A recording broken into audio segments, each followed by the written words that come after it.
Well, just thanks everyone for joining. We'll give it a couple of minutes for anyone else who wants to hop on. Really bringing this into more of the discussion that we had last time. Any updates that we see, anyone that's any more findings. I know we're still looking to solidify those like anecdotal findings we've had before. One key, really significant development is look at this. Look at this. I've put myself in the middle of a presentation, and I think as IT director, I deserve a raise. I've never seen anybody do this. This is the thing next is, level. Rich. Really, it should be asking if you IT director, why haven't you done it before? Or better, Mark. I've got a chunk of data sat in a data warehouse waiting to be analysed, and he's messing around with a presentation. Okay. There's two sides to every story, Rich. You know it. Yeah. You know it well. Yeah. Anyway, any way that I can beat Darren on technical, I'm going for it. Well, that's not difficult. Correct. I'll hold my hand up. That is very easy to do. Absolutely. Yeah. So, Mark, apologies. We've been trying to get this data from LNF. We've got some of it, but there's just a few little spikes in it. We're going to try and get that boxed off today. Another area for Nick and any London Borough that's on, we are running London Borough data as we speak. We should get that hopefully done by today, tomorrow. And we're going to feed that into all you guys as well as Martin. Martin's asked to see it, Nick. Oh, brilliant. That was good. It came back within about a minute and a half. Wow. So that is good. Yeah, I think he says some along the lines he might go and pickpocket the mayor for some company. Yeah. Well, that's handy. Yeah, it's always handy, isn't it? Yeah, defo. Okay, Brill. So we'll kick off and then we'll get into the discussion pretty quickly on this. So I just wanted to run through some slides to give me a prompt and to try and maybe prompt some more of the conversation on what we're seeing. Finally, at last, I've created an unbelievable graphic, and by me, I mean our marketing people. So we're talking about the perception of council tax and the perception of priority as well. So there's 28 priority debts. I think these are the immediate priorities that spring to mind. Rent and mortgage at the top of the tree, food, gas, electric, Wi-Fi, maybe even trumping council tax at the bottom of the run. Now, that's not to include all the other 28 priorities, secured debts and things like that that are going to be on people's minds. With council tax being at the bottom, and we sort of think, yeah, it's going to be in there, but those other ones are above it. What's the perception of council tax? And I think we can agree that that's pretty much the perception of what people think when they're paying for it. A lot of people will be more well-informed than that. And obviously the reality of council tax behind this, look at the production value here, guys. The reality of council tax and what that funds in public services. So for most, I think all that's sort of just there and it's happening and we don't think about it. And certainly as the stress and financial stress happens to residents and comes in more, that'll become fading away and that won't be in our eye line at all. We'll not think about that. We probably won't even have time to think about what other council services are coming to a head. And as that stress comes on to the priority debts, as we now get rid of our choice spending and what our priorities are and our personal priorities and our leisure spending and things like that, I don't know whether we'll start to see some issues with the priorities. Maybe those priorities are going to be the wrong way around for some customers. And they might be prioritizing council tax above rent. I know we had someone mentioned that was the case in another, or they were paying council tax and not buying food or choosing to buy food every other day. But I think even if those priorities are the right way round, we're going to start seeing some of those chip away as people choose which priorities they're not going to pay. And which way those fade away will be dependent on what kind of priority customers put on their priority debts. We've seen in the last couple of weeks quite a few threats, 114 notices, and risks to councils as council financial pressures increase. I'm not going to labour on any of those, but I think that's 3 or 5 I've seen in the last couple of weeks. either issuing or, you know, sort of raising the red flag, saying we're really at risk here. The reality of what the base rate's doing, this graph only goes up to 6% that we've liberated from the BBC, as an example. And your average house price is going to get worse, obviously, the far further south you get. Something that I've looked at or thought of this week is your difference between me as a mortgagee, the difference as Darren as a mortgagee. So Darren got a mortgage 3 years ago. They would only let him have, how many years mortgage was it, Darren? 7. 7 year term. 7 year term as a maximum mortgage term. So that didn't even take Darren to 70 years old. So what's that impact for me as a 30-year-old? I can have a 40-year mortgage. They'll let me retire at 70. If I've got no current health risks, they don't mind. But the older you get, the more questions they ask about whether you've got ongoing health risks, what's your realistic retirement age, and how that's going to impact you. So I think on that, there's one article on the BBC at the moment of just one person's case study. Lisa, 49, from Hertfordshire. So same house for 25 years, mortgage payments were £239. Now they're £1,150. That's that is one of the outliers as a great massive leap, but those massive leaps are going to impact the older generations more, I believe. And as I look at that, that's just my thoughts on the right hand side. So if Lisa could get a 16-year mortgage based on retiring at 65, then she's going to be, sorry, I was going to put that at 70. So you could have a 21-year mortgage if she retired at 70. If they're going to allow a retirement age of 65, that's a 16-year mortgage. And the difference is 34% between a 21-year mortgage and a 16-year mortgage. Costs per month are 34% higher. And you can see that sort of there. So I know that we spoke about Halifax and what they've put out and the government schemes. The government are allowing interest-only mortgages. Interest-only mortgage is still going to be twice as high as the mortgage rate I got that ended 4 months ago. So we're still looking at double the monthly costs as an average. And those monthly costs again. So I can get a 35-year mortgage being 34 years old. They will just let me have one. But if I was 50, then you'd probably be looking more the 15-year mortgage, and the cost difference is massive. So those elderly residents, not even elderly, just over 40, is going to start to struggle to afford their remortgage deals, I think.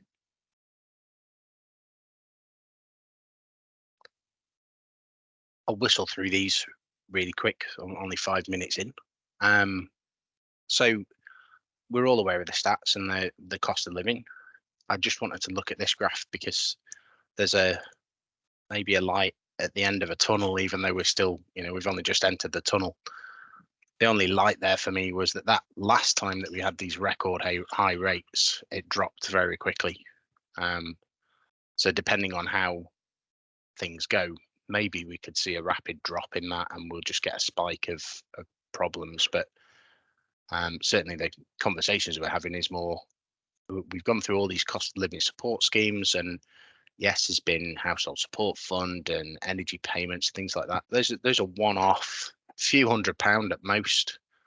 How are we going to tackle a mortgage going up by £600 a month for a year? I don't know. Some stats from the charity Mind.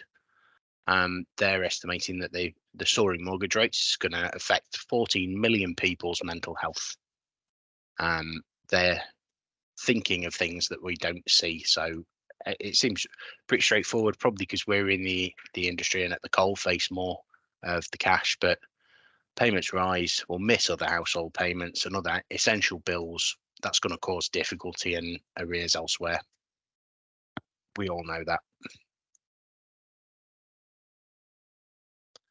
2.4 million households missed payments on utilities, loans, and housing payments for June and July. That's a massive amount. I think there's 27 million homes in the UK. Over 10%, around 10% missed a payment in June and July. 1.5 million missed a payment on council tax.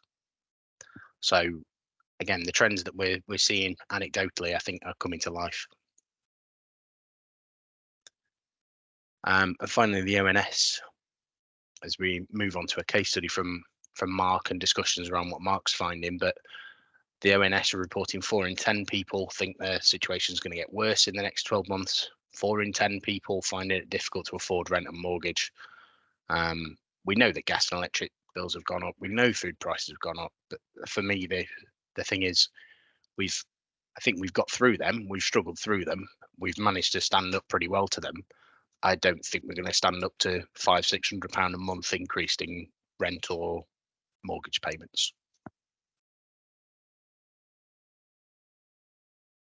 And then finally, on the slide side of things, we talked about the Walsall case study. We talked about looking for properties in the authority that had sold that were coming up to a 5-year mark since they were sold, according to Landreg.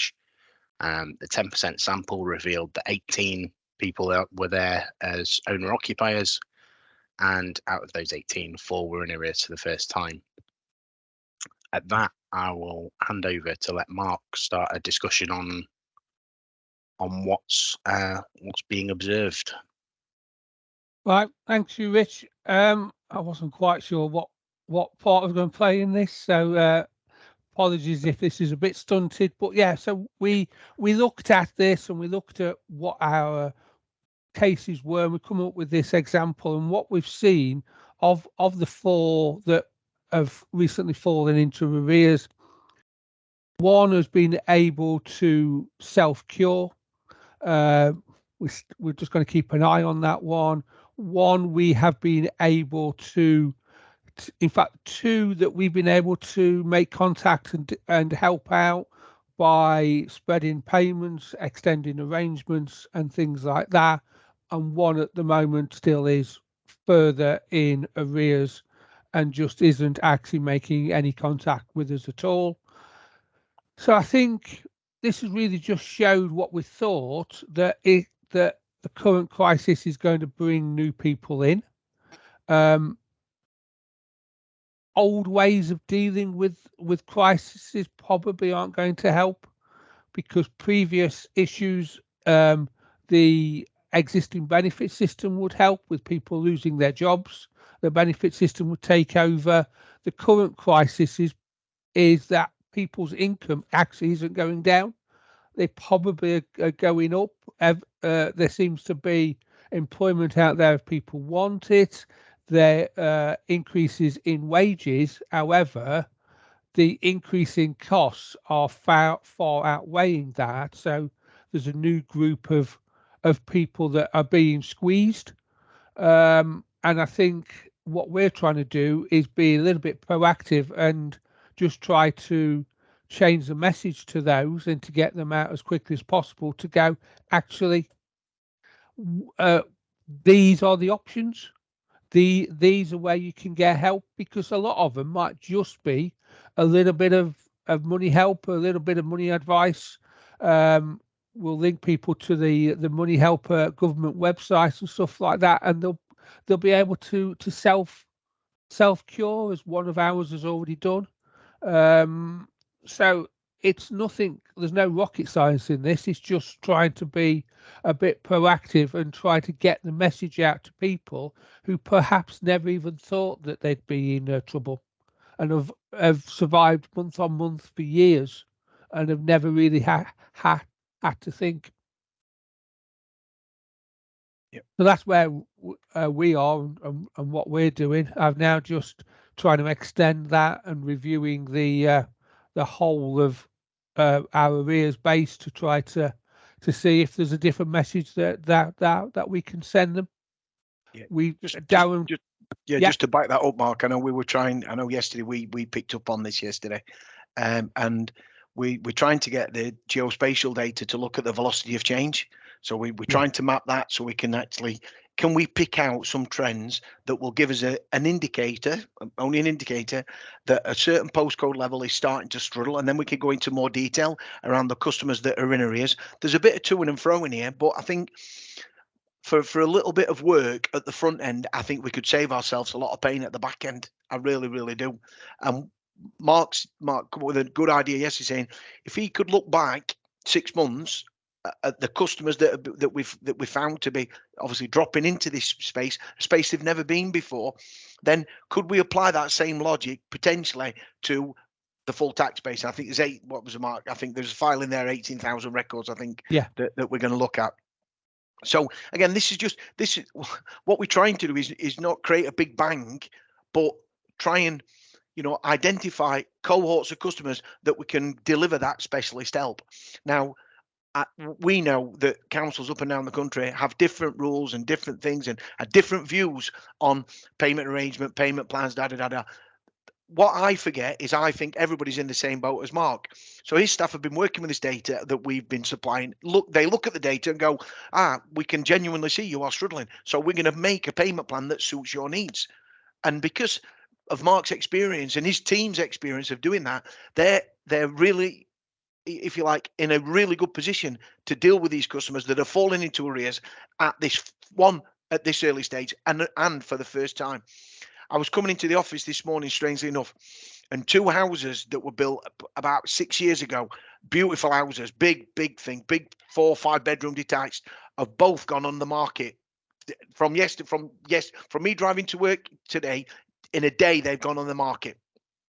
Okay, so that's telling me that the people at the high end are trying to, for a short term, maybe just realign their finances. Now, the part that you guys are going to play, I think, are the support element of how are they going to combat and tackle this, but also pay their priority debt, which is the tax, and keep the roof over their head and keep food on the table and keep the heating and lighting on. That's going to be the juggling. Now, you're not professional debt advisors, we know that, but you've got the greatest skill set to say our local organization that provide this service can do X, Y, and Z. Now, the reason we've the marry up with us and NEC is because they've got all that expertise, they've got all that support, they've done all that before, they're very used to our system because they've worked with us on the grants. If you are struggling on capacity wise, then we could just turn the tap on and bring them in, you know, and then as it starts to slow down, we just come out the way again and just leave you to get back to the job. That's the beauty about, I think, outsourcing, probably an element of this. And as Rich showed on that graph, when it starts to recover, it might recover really quickly. You know, it might recover. We don't know. Listen, I think the last 3.5 years, nearly 4 years, have told us anything or demonstrated anything to us is the fact that you never know what's around the corner. We never know what's going to hit us next. Okay, so it's a good point, and we will, as soon as we've got this data again, we will share this with the whole forum.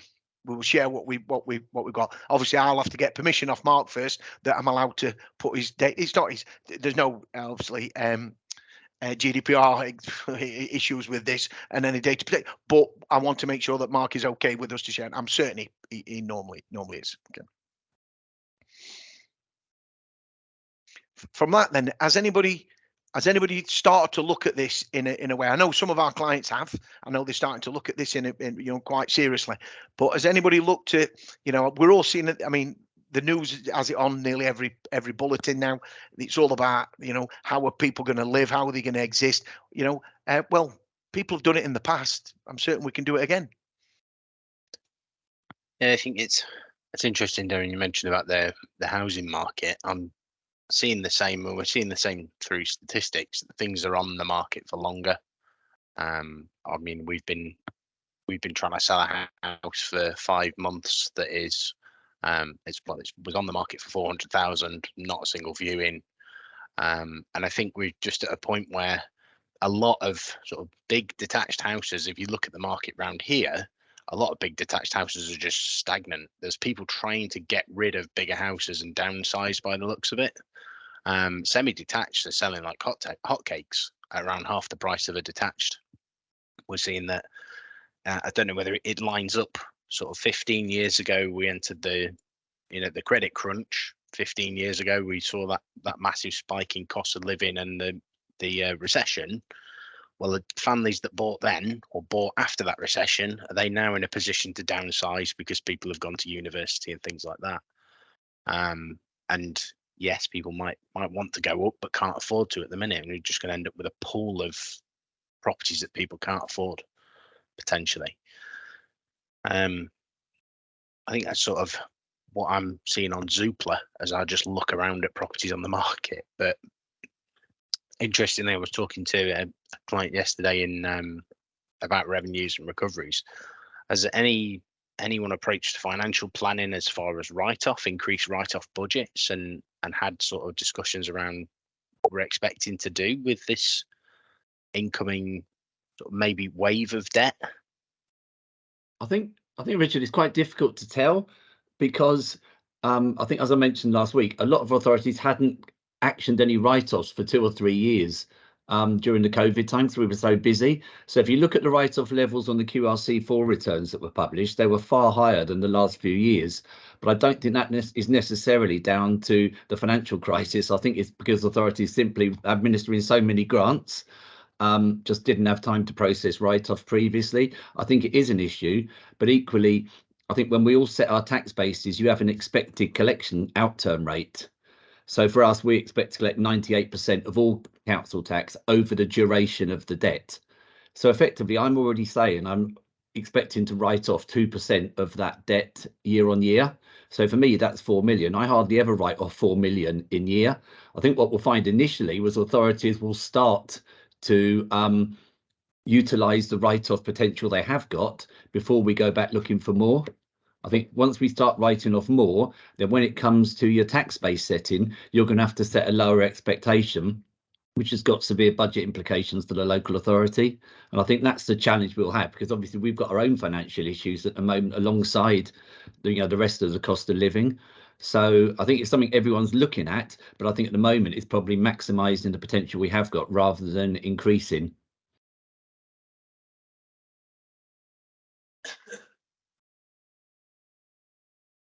Yes, I would agree with that. No, that definitely. In fact, I'm looking at.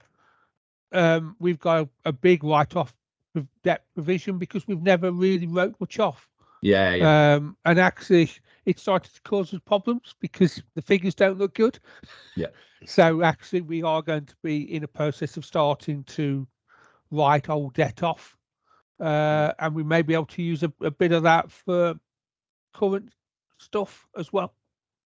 Yeah, it's funny that because before the interest rates started to rise, the amount of conversations we're having with people wanting to do a cleanse at the back end of their data purely for write-off.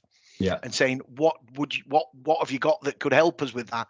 And I went, easy, just shove it down an auto trace route, find out where they are, who they are, if they're still there. And then at the back of it, maybe look at some KYC data as well, know your customer data. There's lots of things you can do to prove that you've done everything before you actually write it off. I think, Mark, we did some work with you on the automated form, so the data just blows into the form again. Yeah. So we were looking at that, but obviously there's been, pardon the pun, I know things, but there's more pressing things that you guys have to deal with.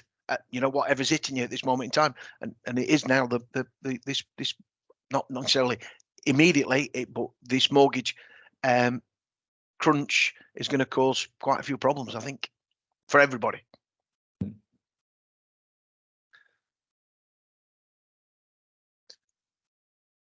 Yeah, I'm certain there's other people with views on this, guys. I'm certain that we've got, other people that can chip in and say, because the forum is about what are we doing? Why would you do it? Have you got strict guidelines? Is it because the pressures of collecting monies in year? Is it the pressures of not writing off, or you can write off? I guess it's different depending on authority.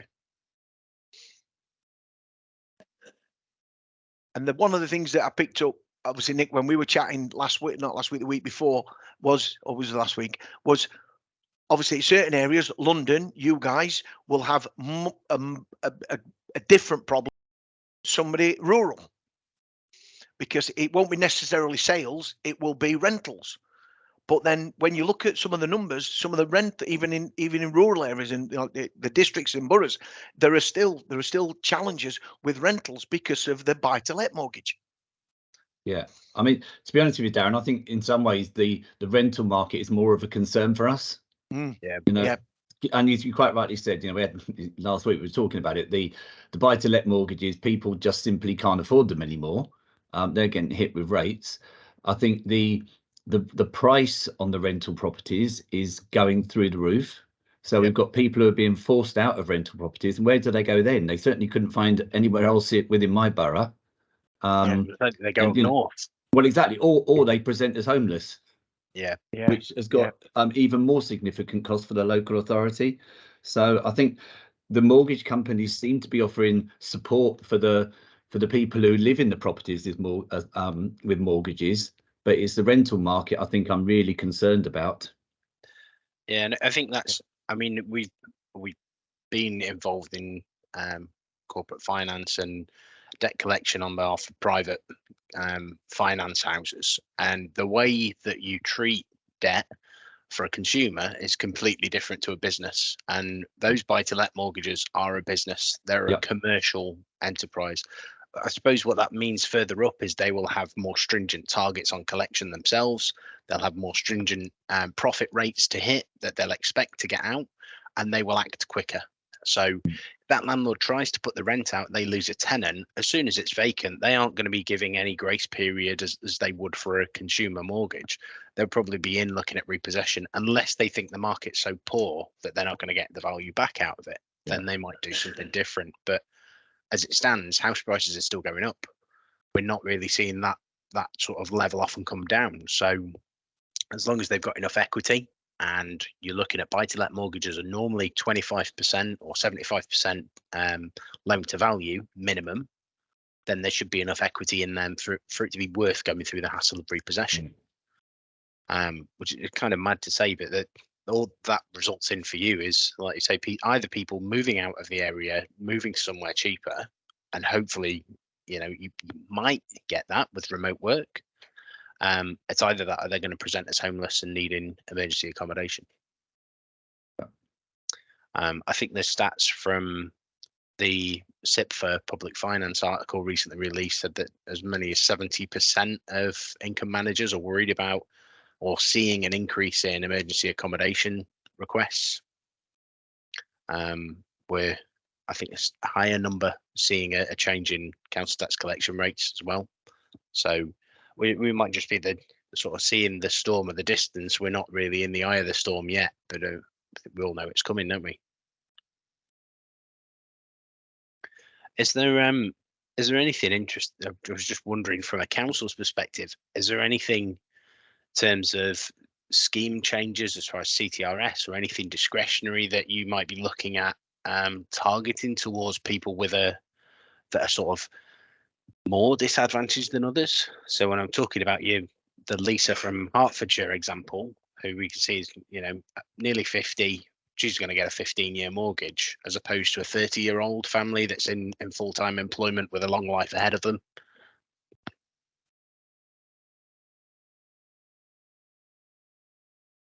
I mean, sorry, I'll come in again, but I'm sure other people have got plenty more interesting things to say. I think certainly in London, we're seeing an increase in discretionary payments, which can be made outside necessarily of those who automatically can claim for CTS. Our borough, for example, we've had a scheme for years. I think it's 170,000 budget this year. With some of the other government funding, we've been able to up that to 500,000, but it's still a relatively short-term fix and not something that we would want to get people accustomed to having. So it tends to be given for 3 months or something whilst they get themselves back on their feet. And in London, I think there has been an increase around discretionary payments, but I think that is very much a short-term fix and not something I think most authorities want to see going forward. I mean, every penny you pay effectively is at a cost to your own authority as well. So you do need to be a bit cautious on spend on that as well. I'd agree on that with Nick. I think all of us have had DHP budget cuts as well recently, haven't we? Yeah. Which I still struggle to understand.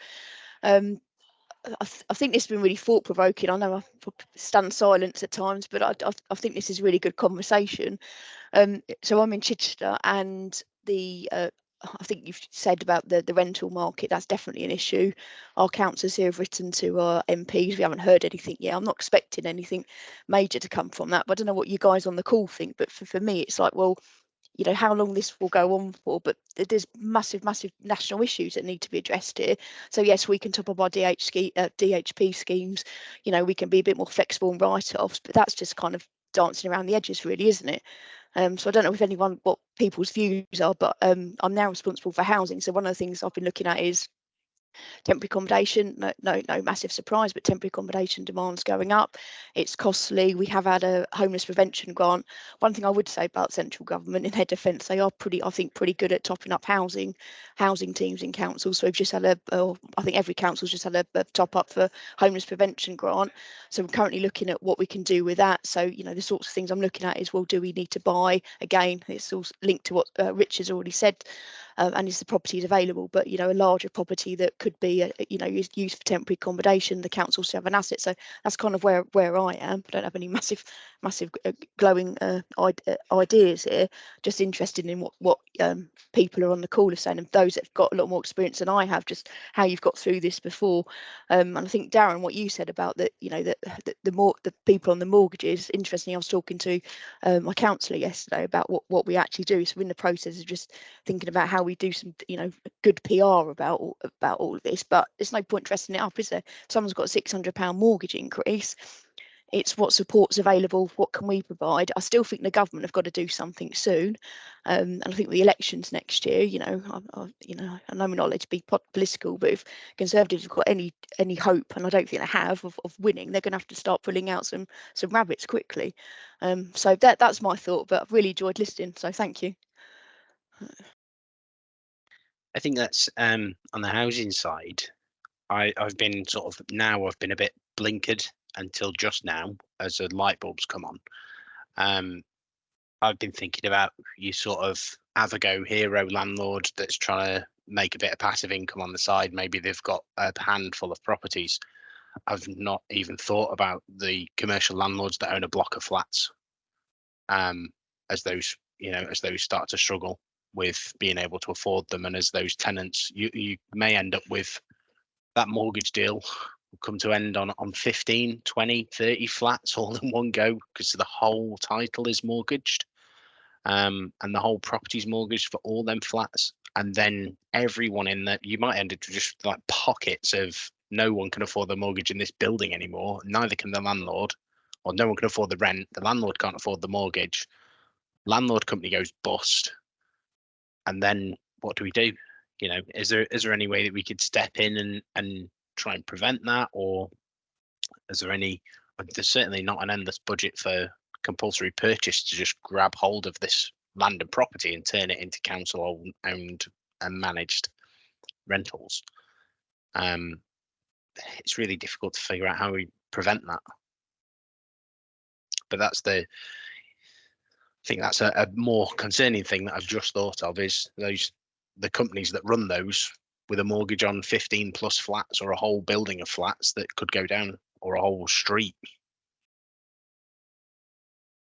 I don't know about you. I kind of look at this, the property side as a long term though, isn't it? So it was a 20-year investment in my view.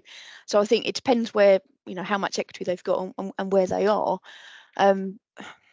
I still think there's winners in all these situations as well. There's also a lot of people benefited from the higher interest rates on their savings. Is property really a forbidden now? I'm thinking, well, if you look at it longer term, you know, markets go up and down, don't they? So I don't know. I think it's difficult at the moment. I think the immediate crisis are for the people that have got the mortgage increases. There's no shortage of jobs out there, are there? That's the other positive thing. You know, if you look at it like in that respect. But it's the interest rates, I think, that are just going to kill people, aren't they? That sounds a bit drastic, doesn't it? But I think Well, this is a short-term issue, because you're right. At the end of the day, the old adage that property is the safest form for your savings is probably still valid, but it's more of a a sticking plaster we've got to try and do, so that until the general climate rights itself, because we at local authority can't solve the major problems, we can't solve the big issues, we've just got to try to help get our residents through until bigger things and bigger organizations solve the bigger problems. Yeah, I think that's 100% right, Mark. You know, we've, as always, as local authorities, we're there to pick up the pieces. Yeah. And we deal with the individual cases. And it is going to be a bumpy ride, probably, as you know, Darren and Kerry have indicated, maybe for the next year or two. But I think it's having a realistic approach to debt. And we've got to realise that debt we always saw as collectible isn't going to be collectible. And there's no point us sending enforcement agents round, or, you know, sending numerous threatening letters, whatever we may do, if someone genuinely hasn't got the ability to pay. And I think we probably need to revise the way we look at the customers. And I think some of the presentation last week was really interesting around the view of the customer. And I think that's probably what we need to spend a lot more time looking at, rather than going through the traditional recovery methods we've all used for numerous years. Do you know, I think we've got a stream at the moment, and I think we could easily work with that stream. If we approach in a way that we can assist. There is no way in this world can you prop their mortgage up at extra £600 a month. No. It's impossible. Yeah. But we all know the lenders one side are working. The customer themselves are working. I bet they're trying to work out the balance. They're trying to do the balancing act now. Yeah. I'm sure them two properties, they were built at the same time, so they were probably mortgaged at the same time. And the people moved in virtually straight away. As they were built, people moved into them. So that's probably, and they may have probably a year on their mortgage, but they're not taking a risk. So when you look at that, you're trying to manage people's risk and their well-being. I think the slide about with what Rich pulled on mind was one. So how much pressure is actually going to be on that person, that family, to be able to address this issue? And I think if you are proactive, they're looking for you every minute. The last 3 years of everything that's gone wrong and everything that's gone like a pile of shit, seriously, they've looked to you to get through it. They've looked to you for the support, and that's what they will do. They will come straight to you to look for support. Some of these people won't understand the benefit system. They won't understand what they can claim, what they can't claim. They have no clue of that. And you know, I always think that if you can trim a little bit off here, save a little bit there, trim a little bit here, and then all of a sudden you've got it finally boxed that you can get through this period. And most people then will work with that and start living within their means again. Because we're dealing, I mean, in the main, most of these people will have probably never been in debt in a way that they're likely to go in debt before, okay, and probably don't understand the challenges of and the punishments, if you like, of the non-payment of debt. You know, I know that most people are sympathetic and we will have empathy with people. But if we can see that they're spending, still going to Waitrose and still having thingies, then, well, you're being silly. Why are you being silly? Well, come on, we're trying to help you this side. You've got to play your part this side. You've got to get into this element. Now, that's fabulous. That is fabulous for the likes of Santander and the likes of Nationwide that have got an army of people they've already got geared up working on this already. Okay, you haven't. You've not got that luxury. Okay, so it's how do you overcome that bit? How do you start like nursemaiding some of these through? Some will probably genuinely don't want any help, and they will just move through and they will manage it themselves, and they'll take the hit of the mortgage increase. And at a point, they will know that mortgage rate is going to come down. And will it come down in a bump, or will it come down over a period of whatever things? Even a slow slide back down to 2 or 3% I think will take some time. However, I think I would say everybody on this call manage their money in a really efficient way. And I believe that we will be able to, and a lot of people that are out there will be doing exactly the same. They know it's coming, and I believe they'll start to manage their funds accordingly. the assistance that you could give them and your teams could give them, I think just makes that journey a little bit easier for them.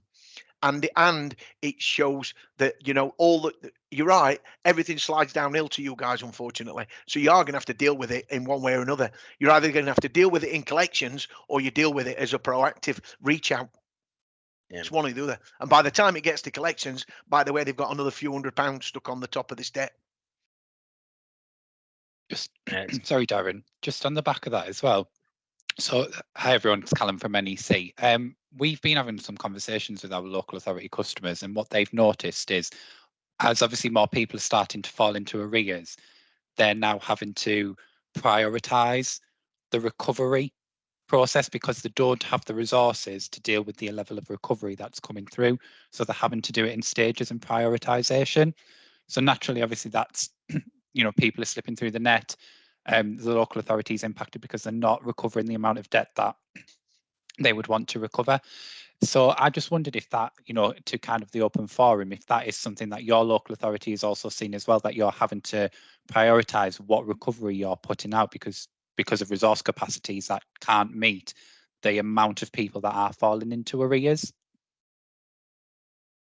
Not yet, Callum, but we've got policy and practice software.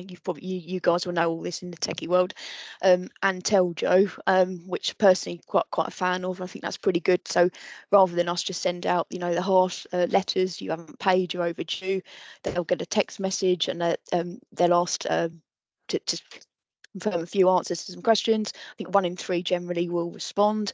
That gives us some really useful information, and then we've got a team here that are helping the customers. I think, you know, for me, I'm just sitting there thinking, right, actually, what can we do? You know, we can't solve all this, but I think one of the things I'm definitely taking away from this call is I think we've been pretty good so far, but it's keeping the momentum up all the time, isn't it? But making sure we're PRing this to death about what is available. So we've got a team here who are, and that's fine if people are looking on the internet and all the rest of it, and, you know, not sticking their heads in the sand, which probably feel like doing at times. So we're not seeing any major issues, and collection rates are pretty good, actually. I've been quite impressed with how they're holding up. That said, the thing I'm thinking of is, how do I get my hands on this data of people whose mortgage rates are going to you know, change and all the rest of it, because I think that's the sort of thing we could proactively be targeting them, but not in a patronising way, if you know what I mean. But your point about, you know, recovery processes, it's always, you know, as soon as we do a monthly reminder run, there's a spike, you know, and that's just a reality. I think, you know, I've tried to work out how we avoid that, but so far we've been okay. But it's Chichester district. There's lots of affluency around. There's also, you know, not, but I'm just thinking, if I'm looking at people on this call. So Nick, are you still Redbridge? Or where are you I'm now? at Ealing now, Kerry. Ealing, right? Okay, so yeah. You know, it's completely different, isn't it? It's apples and pears, really. Yeah, I think we've all. I mean, obviously, Kerry used to be at Brent, so you're well experienced in the London government world. But I think we've all got separate issues, and I think if you look at most authorities, there are still areas of, you know, relative deprivation within the boroughs. And I think one of the things we do need to get away from hugely is collection rate league tables, because what is the point of comparing an inner London borough with a leafy affluent suburb where, you know, 95% of people are already paying council tax? I think as long as you know your own borough and you know your own debtors, that's more of an issue. But you know, I've got a passionate dislike of league tables. Not that we're never top, but I just think they're crazy things. Yeah. They are. I must admit, I've been able to persuade my members years ago that also in-year collection is not. It's final year. It's what is on the tax base, and exactly. And do we meet that? Now, if anybody looks at our in-year collection, they wonder why I stand and spout, because our in-year collection's not very good, but it's not very good on purpose. There's a reason for that, and actually, we are one of the top 20 deprived areas, but with a 30% minimum payment, but we still end up with a 98% collection. It just takes us longer, and it's longer on purpose. I think that's the old adage, isn't it? You cannot get blood out of a stone. If people have got £50 disposable income, you're not going to get 70. As much as people will argue saying, yeah, but they could go and get, they find it some way. I went, they might be able to find it once. They won't find it on a payment plan. And then you're going to break, and then you've got to restart the break. That costs more money, more effort.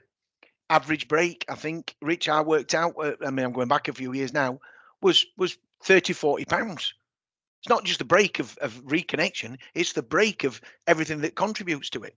You know, and that I bet that's double, probably even triple that now. Because when I pull the numbers together. You're talking about the cost, aren't you, of the cost of that person back on correct, a plan. back on a plan.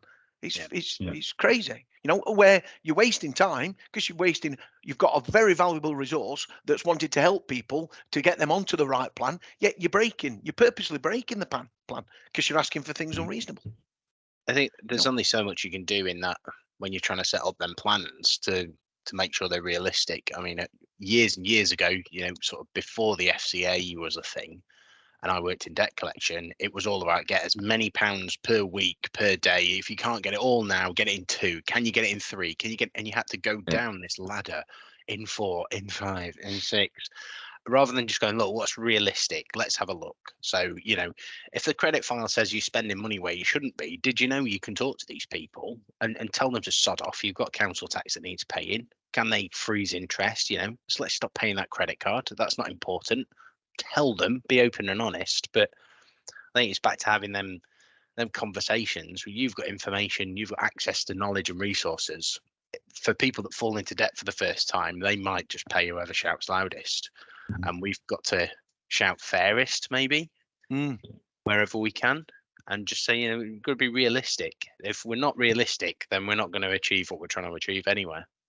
I think that's a good point, Richard. I think to be fair, that's what kind of changed with COVID for us. I think, you know, arrangements really did change during that process. I think previously we were very much, you know, pay it by 3 months if you got to a final or a summons, etc. But now we'd be a lot more lenient to just cover it off over the course of the year. Yeah, I'd agree with Paul. I think local authorities have a slightly different view to a lot of people who are owed money. I think we'll take a more holistic view of people's overall financial position. Whereas I think a lot of people who are owed money will just, as you say, shout loudest and threaten more, and people will then panic and pay. Whereas we tend to look at people's genuine financial circumstances, try and give them, you know, debt advice. I'm not an expert at debt advice. You know, we refer to debt advisors so people can actually genuinely work with them and come up with a realistic way out for them rather than just threaten. You know, we've got all the legal powers. I think, you know, if you've asked most debt advisors, they'll say number one is housing. That's, you know, what you've always got to cover. And we will say exactly the same. Yes, we'll want, you know, try and get our money, but we won't threaten someone's overall financial status just to get them on an arrangement, which is going to cause them more damage in the long run. I think that it's really good that, you know, the approach is the same, and we're looking at it from the same.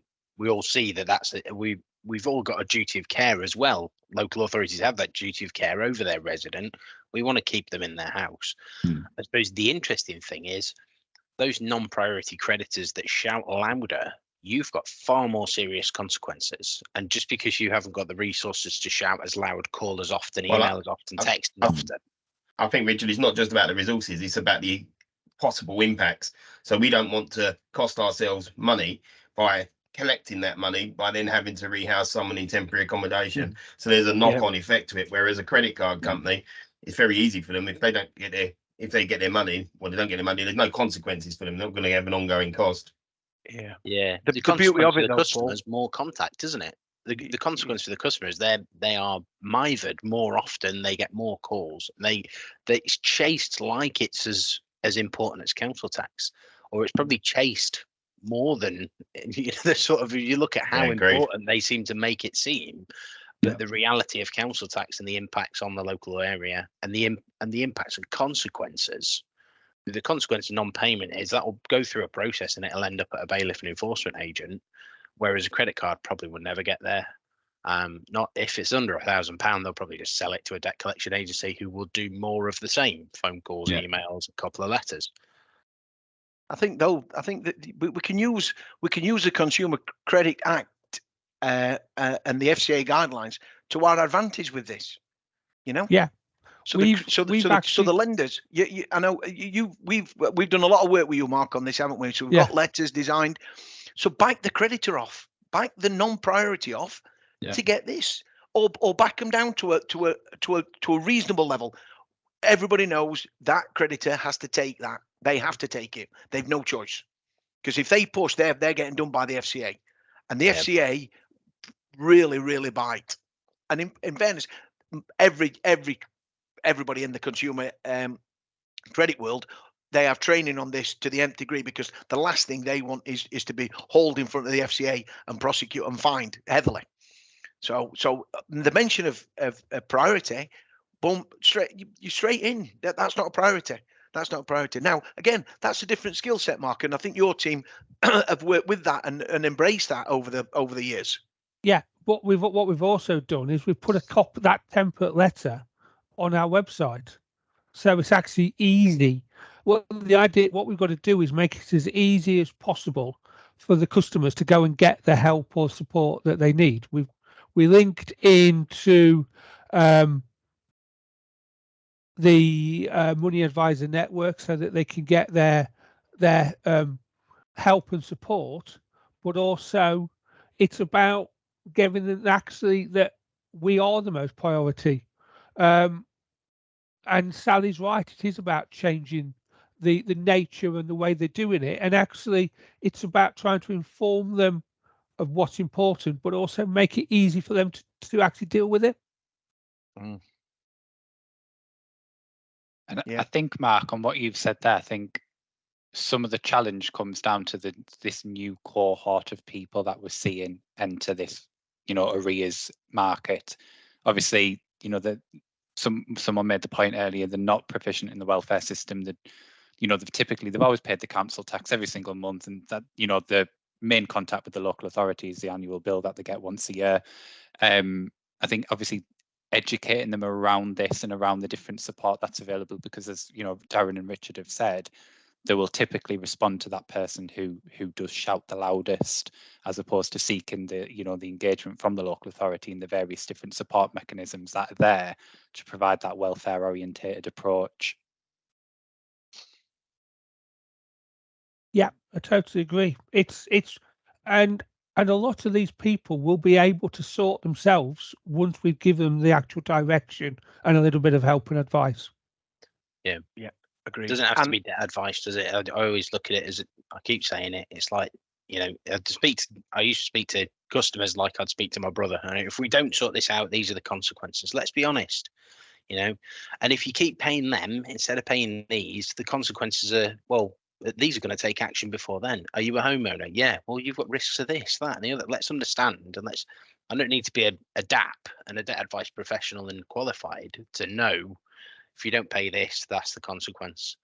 And I think, Mark, you're well ahead of this. Paul, you've started some of this as well, looking at the finances of the customer, looking at a holistic view, assessing the debtor's circumstances.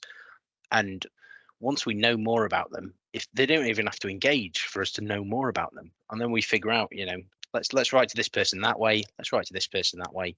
These people are paying non-priority creditors. Let's talk to these like we're a friend. We are approachable. Yes, we've got to sort this out, but let us help you. Let's come and talk to us, and then from there, that conversation is what hopefully the long-term fix that Sally mentioned in the chat.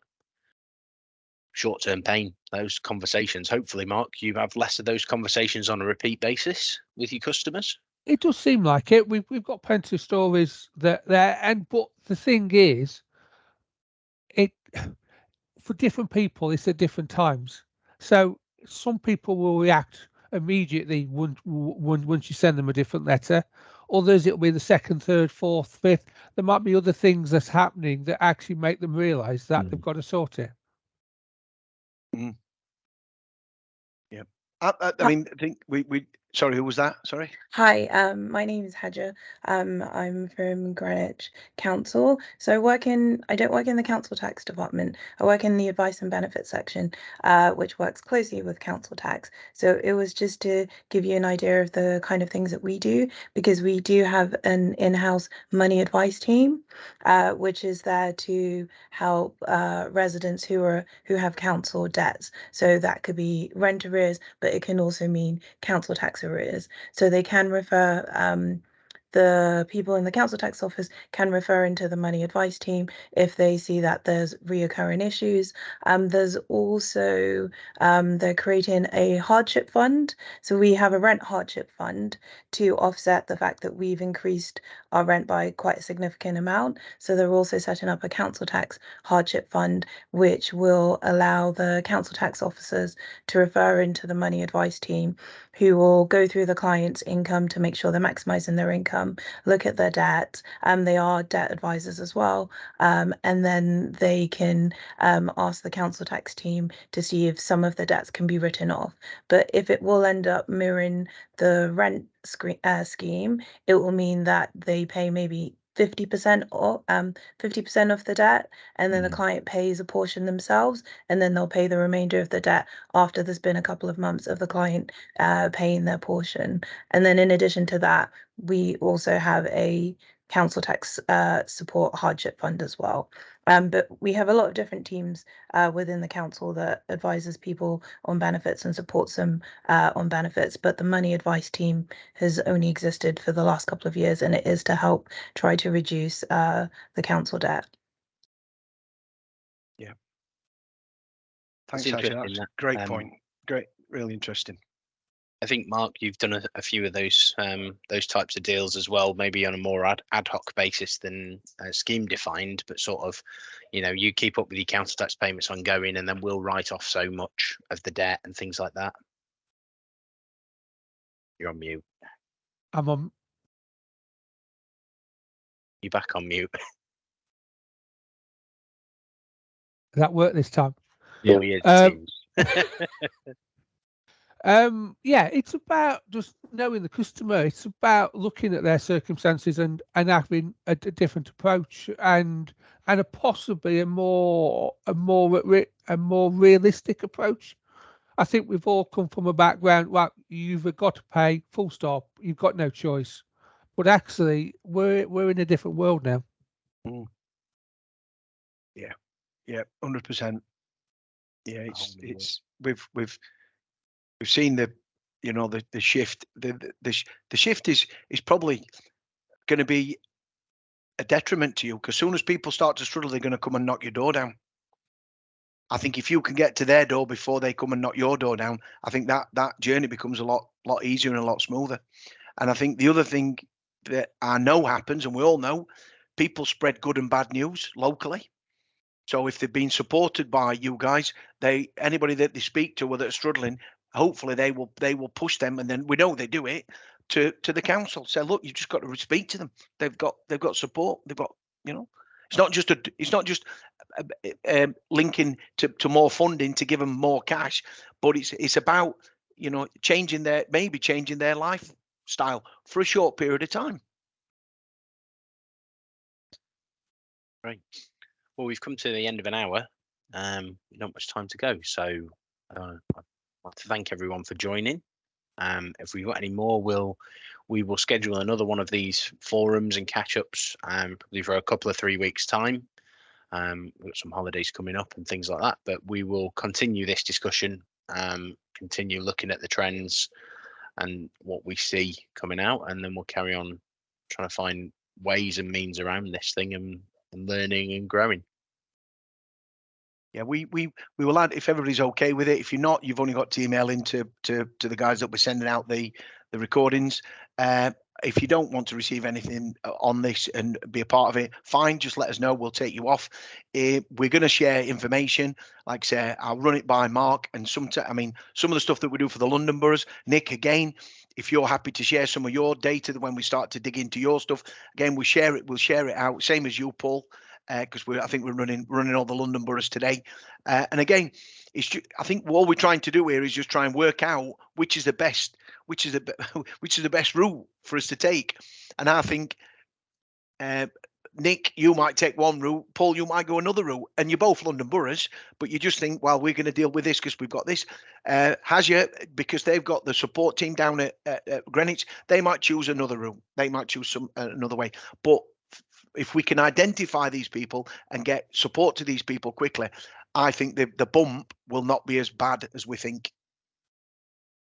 So, like Richard, thanks very much. Thanks for your attendance today, and we'll pick up with you hopefully in the not too distant future. Thanks very much, everybody.